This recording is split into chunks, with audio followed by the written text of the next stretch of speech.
Hello, math students. Welcome to Module 1, Ratios and Unit Rates. The title of our lesson today is From Rates to Ratios. The goal of our lesson is, today we are going to learn how to find ratios associated with a rate. The question for our lesson is, what are the similarities and differences between rate, unit rate, and ratio? And I want you to think about yesterday's lesson. Yesterday's lesson was when we took ratios and turned them into rates, and so that's reminding you of how the lessons are connected. So we have some things to know. When given a rate, you can calculate the unit rate and the associated ratios. Recognize that all ratios associated with a given rate are equivalent because they have the same value. So we've been talking about it for quite a while now that value of the ratio is very, very important. The reason why they have the value of the ratio is because that's what determines that all of the other ratios are equivalent. So here is some information for turning ratios into rates. You need to remember that a ratio is a comparison of two numbers. So when you have a ratio, all you're comparing is the numbers. A rate is a comparison of two different things. So that means they have different units of measure. So we have a ratio right here, and the ratio says 434 to 7. And we have learned in the last couple of days that you can write a ratio in many different ways. You can write it as 434 with the word to 7. You can also write it as 434 colon 7, which I have written right here. So what we're going to do now that we know that that's our ratio is we need to focus on changing our ratio into a rate. And the way that we do that is by adding units of measure. So now we have 434 miles per 7 hours. And because we have miles per hours, that makes it a rate. And what we would like to do is we would like to then take this rate and turn it into a unit rate. And remember, a unit rate means per one. So that's why I've drawn this yellow arrow over here. So you've got to ask yourself, how mathematically can we get from 7 to 1? I want you to be thinking about the multiplicative property that we have been practicing, remembering that multiplicative property involves multiplication or division. And I want you to ask yourself to think, multiplying or dividing, how can I move from 7 to 1?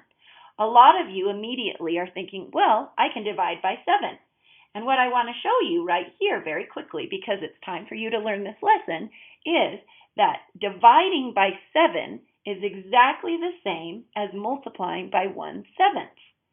And so the way we want to check that is we're going to prove it.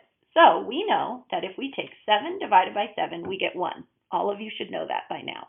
Well, now I want to test it to see if multiplying by 1/7 is correct. So you take the whole number that you have, which is 1/7, or is 7, you turn it into a fraction, which would be 7 over 1, and then we're going to multiply it by 1/7, and here is what happens. Take a look at it.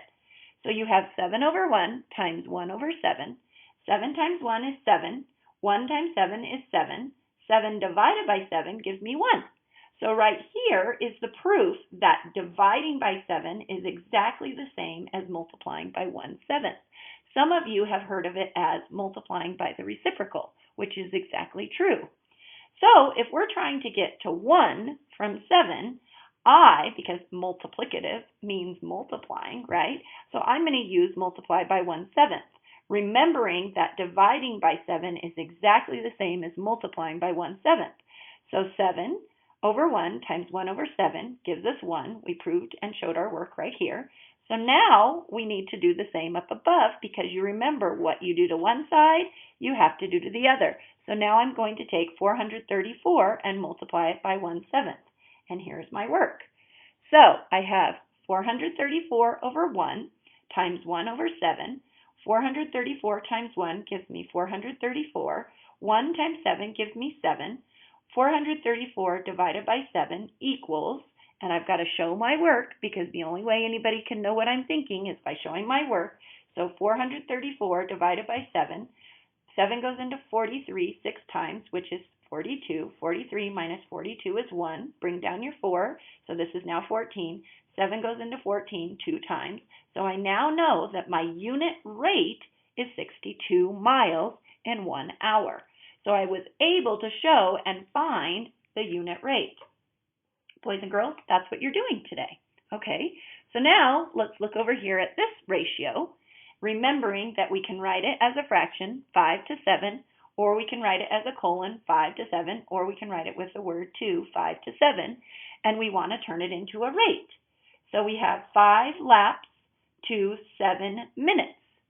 5 laps to 7 minutes. And so our job now is to find the unit rate. So remembering everything we did, you ask yourself, how did I get from 7 to 1? And we're remembering that dividing by 7 is the same as multiplying by 1/7. So we go 7 over 1 times 1 over 7, and we get 7/7, which equals 1. So we're there with our 1. And now what you do to one side, you have to do to the other. So I have 5 over 1 times 1/7 gives me 5 over 7, which is 5/7. Now, this should be ringing a bell in your brain because this is the value of the ratio. Because remember, value of the ratio is when you take the ratio and you write it as a fraction. So you all have just proven that the value of the ratio is also the unit rate. So whenever they say, what is the value of the ratio, they're actually asking you, what is the unit rate? So you've now discovered how a unit rate is associated to a rate because the unit rate is the value of the ratio. Kind of cool. All right, so now let's look at the next one. We have 32 halves. Okay, the other way to write this is 32 to 2 or 32 to 2. Now, some of you are going, why does she keep writing it like that? Well, remember, we're also looking for the value of the ratio. And so our value of the ratio over here is 32 halves, which actually is a number. And so if you did 32 halves, the value of the ratio might be 16. Let's see if we can get there. So we're taking 32 gallons, changing it into a rate, to 2 miles. So it's saying for every 32 gallons, we can travel 2 miles. And now, you now know the drill. We're trying to find the unit rate. So we ask ourselves the question, how do we go from 2 to 1?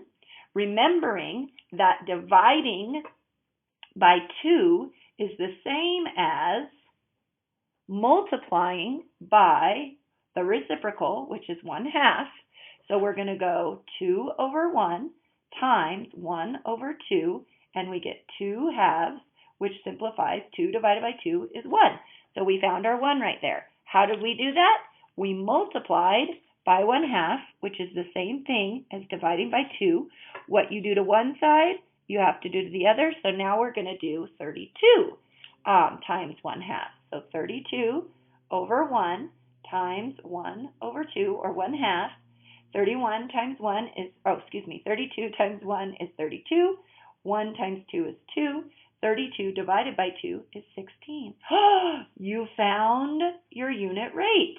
And so your unit rate sits right here. So we now know that 16 gallons gives us 1 mile in travel. 16 gallons gives us 1 mile in travel. Oh, wait a minute. What's the value of the ratio?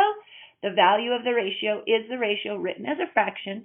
And can we simplify it? What is 32 divided by 2? Well, you just proved that 32 divided by 2 is 16, so the value of the ratio is 16. The value of the ratio was 5/7. The value of the ratio is 62, and the second thing that you need to remember is that your value of the ratio is the unit rate. So see, you guys have been doing unit rate all along, all right? When you've been learning about value of a ratio, you've already been finding the unit rate. Isn't that awesome? Okay, cool. That's so exciting when we make connections. All right, let's look at the next page and see what we've got to do. Ratio relationships. Okay, we can handle that for every, I'll give you a hint, for every. Okay, ratio relationships. For every 5 laps, it takes 4 minutes. So what would be our ratio for this problem? Well, you got it. 5 to 4. Okay. We also can write it as 5 to 4, like that, right? And then we're going to find the rate. So remember, the rate adds the units of measure. We can't make them up because they're sitting right here in the description. So it says 5 laps to 4 minutes. So that's our rate. So what do you think we're going to do to find our unit rate? If you said laps per 1 minute, you are absolutely right. So excellent job on setting it up, because I know that was different. You've never had to set it up before. And now you know how to do that. So our first question that we have to ask ourselves is, how did we get from 4 to 1? Well, a lot of you are thinking in your head, ooh, I know, let's divide by 4. And you're absolutely right. But what is dividing by 4? It's the same as multiplying by 1/4. Okay? So we're going to do that. We're going to take 4 over 1 times 1 over 4, and we get 4/4. 4 divided by 4 equals 1. So we found it, the unit rate right there. Okay, what you do to one side, let me write this down so we don't forget. So we multiply this by 1/4, and we're going to multiply this by 1/4. So now we have 5 over 1 times 1 over 4 gives me 5 times 1 is 5. 1 times 4 is 4. So we get 5/4, and we can leave it like that, okay, because it's going to be a mixed number answer, which some of you want to know, which 5/4 is really 1 1/4 laps. You can put 1 1/4 laps, or you can leave it as 5/4 laps, because 5/4 laps is exactly the same as 1 1/4 laps. So I'll let you write it either way, whichever way makes you happy. Pretty soon, you're going to have to learn how to be fine with leaving it written like this, because when we get into higher levels of math, they want you to leave it in this form. We'll talk about that in class a little bit. Okay, so now the next one. For every 1 second, it soars 6 feet. Probably talking about a bird. So again, the first thing that we have to do is we have to write our ratio. So we have 1 to 6. And if we write it another way, we have 1 to 6. They already gave us the units of measure for every 1 second. It soars 6 feet. Okay, and now we want to have seconds per feet or foot. So, because we're trying to find 1, so that would be 1 foot. Okay, so the question is, how do we get from 6 to 1? Okay, so that's not too bad. All of you are saying inside your head, and if you're not, then I'll say it for you. We're going to divide by 6. Well, we remember that dividing by 6 is the same as multiplying by 1/6, right? So we're going to take 6 over 1 times 1 over 6, which gives us 6/6. With 6 divided by 6 is 1, so we found our 1. What you do to one side, you have to do to the other, so we're multiplying by a 6th. And, boys and girls, what is 1 times 1/6? And if you say 1/6, then you're right. Ta-da! And I want you to go back over here. Lots of sound effects this morning. Is this the value of your ratio? Yes. Is the value of your ratio your unit rate? Yes. You've just proven it over and over and over again. I'm so proud of you for doing that. Okay? All right. The try these. Dave can clean pools at a constant rate of 3/5 of a pool in 1 hour. So our ratio that we have, and don't get confused on this one because it's having a fraction in it and I don't want it to confuse you. So our ratio for this one would be 3/5 of a pool, right, in 1 hour. Our rate would be 3/5 pool in 1 hour. So our units of measure are pool to hour. And our unit rate, okay, you have 3/5, right, over of pool to 1 hour, right? It's already a 1, you guys. Check it out. So did they already give us the unit rate? Holy moly, that was pretty easy. So how do we get from 1 to 1? Well, we multiply it by 1. So what you do to one side, you have to do to the other, and we get 3/5 of a pool in 1 hour. So we already proved that we know the unit rate. So the unit rate is 3/5 of a pool in 1 hour. Pool in 1 hour. That was kind of silly, but we like to prove our work all the time. Now, there's also a tape diagram that will help us. So 3/5 of a pool. So that means here's the whole pool. Do you see it? and we can cover 3/5 of it in 1 hour. Okay, now you're going to have to use this tape to help you answer these questions down here because I'm not going to do it for you. You have to do it. So the questions that I'm going to look for is, how many minutes are there in 10 hours? That's the first question. How many pools can be cleaned in 10 hours? And how many pools can be cleaned in 15 hours? So I want you guys to practice and try those, and we'll talk about the answers when we get to school the next day. All right? So very quickly, let's go back to our goal and see if we did it. Today we are going to learn how to find ratios associated with a rate. We totally did that because we recognized that ratios associated with the rate, the value of the ratio is the unit rate. Yes! What are the similarities and differences between rate, unit rate, and ratio? Well, the similarities are they all use the same numbers. The differences are that the rate and the unit rate have units of measure, and the differences between rate and unit rate is unit rate means per one. All right? Okay, kiddos, that's all we have in our lesson today. I'll see you later. Bye!